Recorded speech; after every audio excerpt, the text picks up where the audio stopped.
boyfriend nun, tumakbo. Student Council President. Nakita ko ang resume. Consistent escort.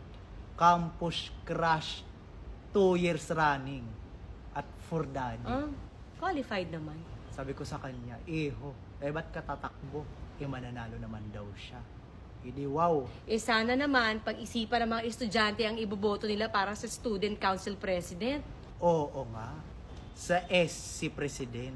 Ay nga pala, manonood ako ng balota sa sinihan. May discount daw ang teachers and students.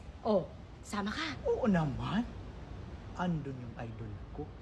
Pinaka-paborito kong aktres sa kasaysayan ng Pilipinas. Si Sasa Girl. Putang ina!